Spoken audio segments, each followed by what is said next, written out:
علاش اصاحبي؟ كونوا معنا واقعيين وجمعوا معنا راسكم، الله يرحم الوالدين. اهلا بالاخوه والاخوات. تشكيله المنتخب الوطني المغربي اللي غادا تواجه المنتخب الزامبي غدا في الساعه 8 مساء. الدراري ديال تيك توك ما تنساوناش من ابوني، وشكرا لكم بزاف على التفاعل ديالكم. يلا جيب لي هذيك التشكيله نشوفوها بالرسم التكتيكي ديال وليد الركراكي ديال 4-3-3. واخ في حراسه المرمى ياسين بونو، محمد الشيبي، وديك الساعه نرجعوا علاش محمد الشيبي، نصير مزراوي، نايف اكرد، انس صلاح الدين، نائل العناوي، بلال الخنوس، عز الدين أناحي، ابراهيم دياز، ايوب الكعبي، عبد الصمد زنزولي. هذه هي التشكيله ديال وليد الركراكي اللي كنتمنى انا شخصيا يدخل بها امام المنتخب زامبيا.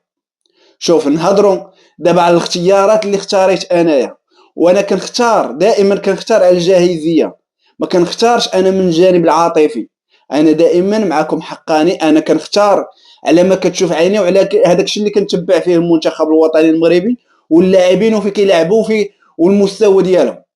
انا متبع كل كبيره وصغيره ديال اللاعبين باش تكونوا عارفين هذه القضيه هذه.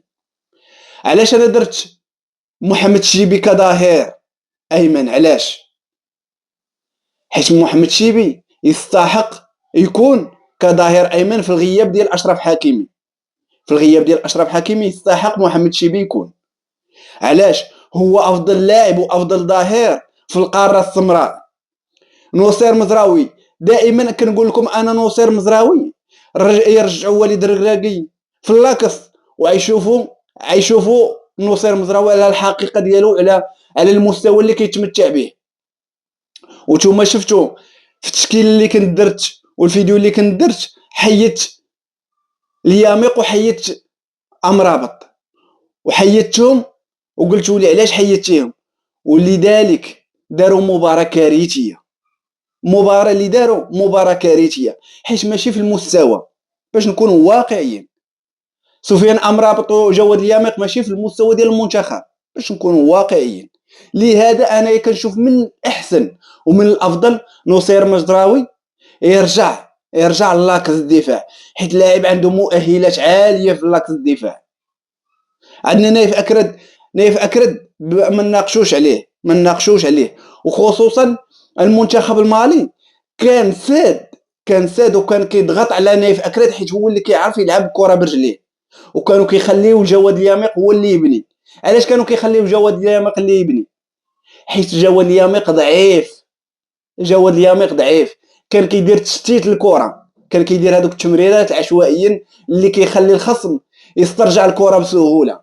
لهذا انا كنقول لكم راه ماشي في المستوى ديال المنتخب الوطني جواد الياميق، وماشي عبثا، وماشي هذاك الطاقل اللي دار في المربع العمليات راه ليها كنقص منه، ما كنقصش منه انا يا جواد الياميق، ولكن راه ماشي في المستوى ديال المنتخب. باش نكونوا واقعيين، افضل لاعب اللي علقاه في البناء هو نصير مزراوي، علقاه في البناء وفي الافتكاك، ولاعب ذكي راه خونا متكون صح وكيلعب في مانشستر. راه هاد الناس هادو راه خصهم يفهموا هادشي هذا.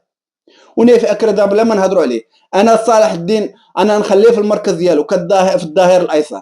علاش؟ اللاعب راه كيتبت لينا يوم على يوم، كيتبت لينا لاعب يستحق يكون في المنتخب، حيت الامكانيات اللي كيتمتع بها انا صلاح الدين هي الامكانيات الرائعه. وافضل لاعب عندنا في الظهير الايسر هو صلاح الدين. باش نكونوا واقعيين، كيمزج ما بين الهجوم والدفاع، ولاعب كيعرف يلعب كره، كيعرف ينزل الكره واخا كتضغط عليه ما كتاخذش منه الكره، وكيلعب بواحد الرزانه. لهذا كنشوف انا صلاح الدين يستحق يكون في المنتخب الوطني المغربي. بزاف واحد النقطه، نائل العناوي في الماتش ديال المنتخب المالي عيا. علاش عيا؟ كان كيمشي يدير الزياده العدديه، وكان كيرجع مع سفيان المرابط يدير الافتكاك. سفيان المرابط اللي كان غير زايد بهذه العباره هذه في المباراه ديال المنتخب المالي، سفيان امرابط كان غير زايد، ومع العناوي كانوا كيتخلطوا له الادوار، ما بقاش عارف فين يوقف. العناوي كان كيرجع في بلاصه سفيان امرابط، حيت سفيان امرابط ما بقاش قادر يكونترولي الكره، ما بقاش قادر يبني لنا اللعب او يدير لنا افتكاك ولا غير زايد. واستغربت بزاف وليد ركراكي مخرجو حتى الدقيقه 82. سفيان امرابط كان يخرج في الدقيقه 45. بين الشوطين ما خصوش يزيد يكمل سفيان امرابط، حيت سفيان امرابط كان البارح في المباراه ديال مالي كان جامع وطاوي كما كنقولوا ليه، كان من دون المستوى. عندنا بلال الخنوس، ما نمشيش انا نلعب انايا اسماعيل السيباري انا كجناح ايسر. علاش نلعب جناح ايسر اسماعيل السيباري وانا عندي عبد الصمد الزلزولي؟ خلينا من عبد الصمد الزلزولي. بلال الخنوس، بلال الخنوس هو افضل لاعب اللي يقدر يبني لك اللعب، يبني لك اللعب وكيرجع يدير الافتكاك. بلال الخنوس التدخلات ديالو حاده. علاش كنهضروا او كنقولوا حاده؟ كاين اللي كيقول لك او الضانون او السيره السيكويري، الدري كويري كورتو كبيره. بلال الخنوس والدقائق اللي دخل فيها امام المنتخب المالي هو الوحيد اللي بين لينا واحد شويه، واحد المستوى شويه بدا كيتحسن. باقي ما نهضروش على التغييرات اللي دار، التغيير ديال وليد ركراكي. دابا خلينا نهضروا في التشكيله. عز الدين أناحي، عز الدين أناحي كيقدم مستوى رائع، وكانت نقطة استفهام كبيرة وليد ركراكي علاش خرجو. نقطة استفهام كبيرة وكبيرة جدا. علاش غنخرج انا عز الدين أناحي؟ علاش اسيدي؟ مالي انا يا رابح ونخرجو يرتاح، ولاعب هو اللي كان كيسيطر لك على وسط الميدان مخرجو. يعني نتايا كتقول الخصم دير ما بغيتش، دير ما بغيتش. دابا انايا حيدت لك نقاط القوه ديالي وها انت دير ما بغيتي. كان القراءه ديال وليد ركراكي غير صحيحه في داك المباراه ديال المنتخب المالي، باش نكونوا واقعيين. عبد الصمد الزلزولي صاحبي ندخلو اساسي. علاش ما نلعبش انا عبد الصمد الزلزولي اساسي؟ علاش اصاحبي؟ شنو المعيار اصاحبي اللي تقول لي انا عبد الصمد ما يلعبش اساسي؟ علاش؟ ونلعب انا اسماعيل السيباري بلاصتو؟ علاش؟ اسماعيل السيباري هذاك ماشي بلاصتو. بزاف الناس كيقول لك اسماعيل السيباري ما قدمش مستوى كبير. اسماعيل السيباري راه ما كيلعبش بلاصتو هاد الناس. اسماعيل السيباري كيلعب في بلاصه بلال الخنوس او كصانع العاب. هادشي اللي كنعرفو وراء ايوب الكعبي. هادشي اللي كنعرفو على اسماعيل السيباري، وكيدير لنا الزياده العدديه في المربع العمليات. اما باش تلعب لي انا اسماعيل السيباري تلعب لي اسماعيل السيباري كجناح ايسر، راه حشومه صح. راه انت كتقتل اللاعب بحال هكاك، راه كتقتل اللاعب ما عندوش هذيك الفورمه باش يلعب لك كجناح ايسر، باش يطلع ويهبط ويدير الزياده العدديه. والسيد زايد في البوا، السيد الجسد ديالو ثقيل. باش نكونوا واقعيين، باش من هو اسماعيل السيباري هو ديال صانع العاب ماشي ديال جناح ايسر. واخا عندنا ابراهيم دياز. ابراهيم دياز اخويا علاش مخرجو؟ وعلاش مخرجو اصاحبي؟ عطيني تفسير واحد علاش مخرج ابراهيم دياز. علاش مخرج ابراهيم دياز؟ بغيت نعرف ابراهيم دياز علاش يخرج ومخرجو في دقيقه مبكره. وهذاك راه اللاعب من طينه الكبار، من طينات الكبار. هذاك في رمشه عين، في لمحه يجيب لك بيلانتي، يجي يسجل لك هدف، من يعطيك تمريره حاسمه في رمشه عين. علاش غنخرجو انايا؟ يلا قول لي علاش غنخرجو. هذه هي اللي كنقولوا عليها القراءه غير صحيحه للمباراه. هي ديال وليد ركراكي.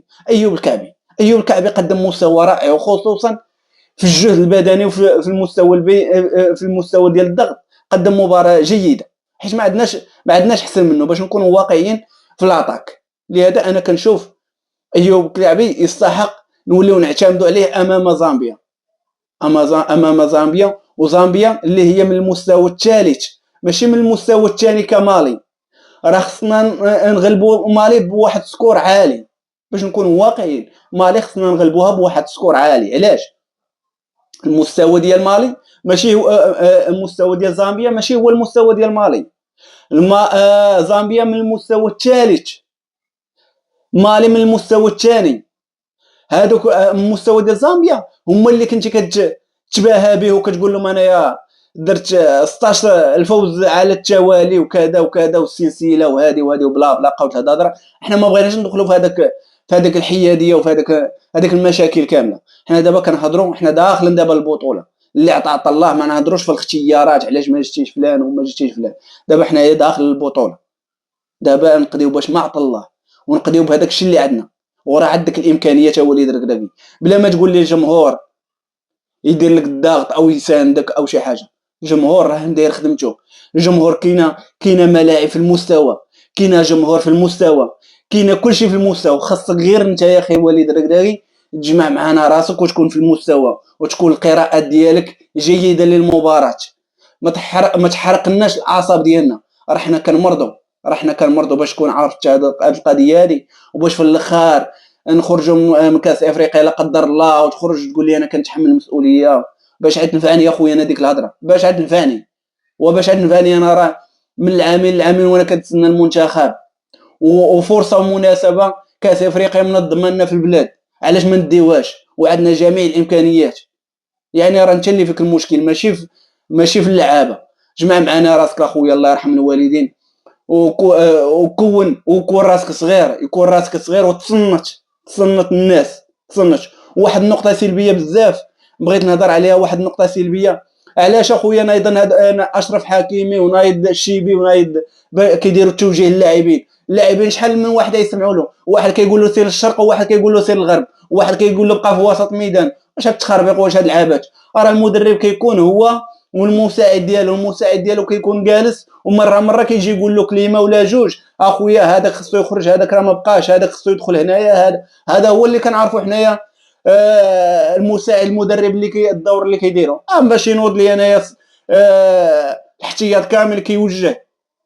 راه حشومه صاحبي، راه عبث هذا. راه حنا بمنتخب وطني مغربي، حنا راه منتخب صاحبي، حنا راه منتخب كبير صاحبي. راه كان مرتبه 11 في العالم صاحبي. نبقاو حنا نديروا هذاك العبث ونشوهوا براسنا؟ علاش صاحبي؟ كونوا معنا واقعيين وجمعوا معنا راسكم. الله يرحم الوالدين، وتحياتي لكم.